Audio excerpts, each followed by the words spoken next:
Ah, une petite vidéo, les gars. Ça, c'est de la vraie roche d'Indo, regardez.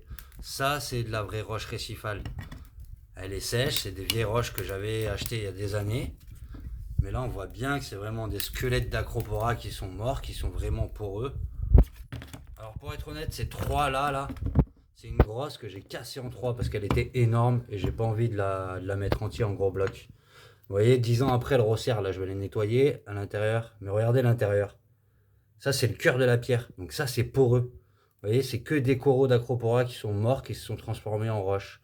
Et c'était des roches vivantes à l'époque qu'on pouvait acheter d'Indonésie.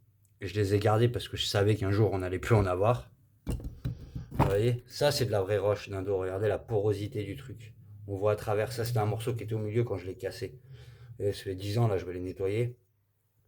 On va les mettre un petit peu dans l'acide. Vous voyez, ça, c'est une roche d'Indo. Ça, c'est pas des roches qu'ils vous vendent là.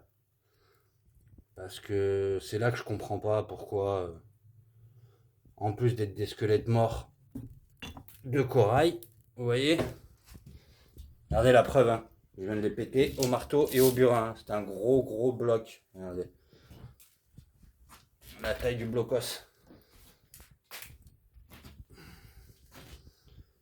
J'ai gardé les petits morceaux là. On va y mettre, ça fera de. Je sais pas, on les mettra dans une filtration, un truc comme ça. Voilà, mais ça servira de filtration pour bactéries ou j'en sais rien.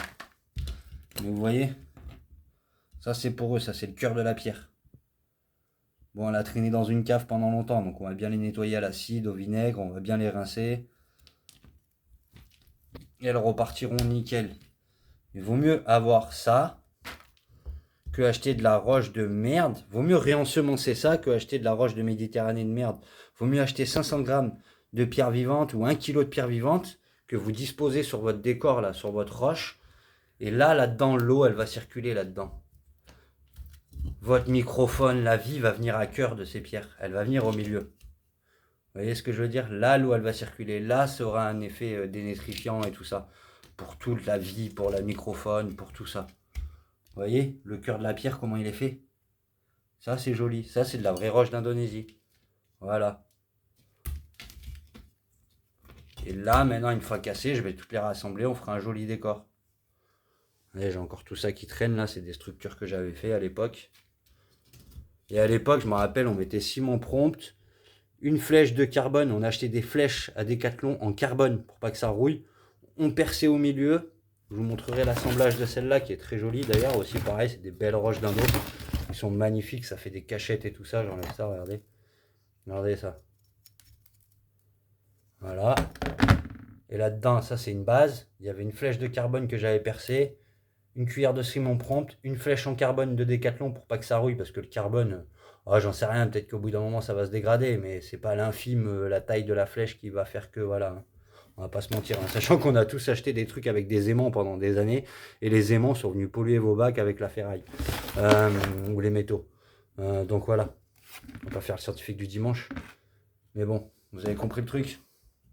Ça c'est de la, voilà, c'est ça qu'il faut les gars, c'est la porosité.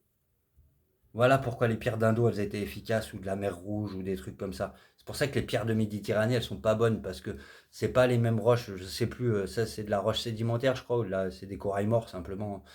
C'est pas la roche de Méditerranée, c'est des trucs compacts, c'est des blocs de béton, vous voyez? C'est pas bon du tout. Et là, regardez, que des branches d'acropora, hein.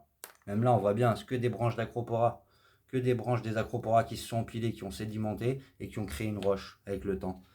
Et c'est pour ça qu'ils disent les gens la méthode Michel. Vaut mieux mettre des mousses bleues avec des mailles larges, qui soi-disant sont des nitrates. Mais si vous mettez des mousses bleues avec des mailles larges, au final, ça vient imiter ça un peu, hein. Ça vient simplement imiter ça. Pas des mousses bleues fines, qui là, oui, je suis d'accord. Les nitrates, ils vont s'accumuler et tout ça et tout ça. Mais à l'époque, moi, il y a une dizaine d'années, 15 ans maintenant, parce que mon premier récifal, je l'ai fait il y a 20 ans avec des roches d'Indo. Pas celle-là, mais d'autres. Et ben, j'ai réfléchi par conclusion, sans faire le scientifique du dimanche, là, comme les gens ils disent. Non, on m'avait dit, voilà, je me suis renseigné, j'ai lu à droite à gauche. C'était Fabrice Hortin à l'époque, qui avait fait des petits cours sur les roches. Et Fabrice Hortin disait, la porosité de la roche, c'est le plus important. Et c'est pour ça que par déduction, j'avais pas les moyens, j'avais pris des mousses bleues avec des mailles bien larges. Je me suis dit, bah ça va imiter ça.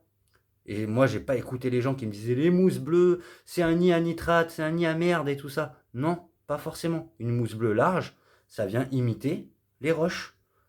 Donc l'eau, elle circule dedans. Normalement, une mousse bleue bien large, ça doit pas, les nitrates, ils vont pas s'accumuler forcément dedans. Vous voyez ce que je veux dire?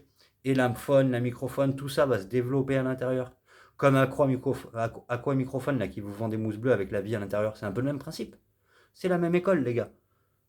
Donc, moi, là, j'ai des bacs en ce moment qui tournent avec des mousses bleues bien larges, pas des fines, attention. Attention, je dis pas. De toute façon, il faut de tout en vrai. Il faut des fines, des larges. C'est comme tout, hein. Mais voilà, c'est pour vous montrer. Ça va repartir, ça va être beau.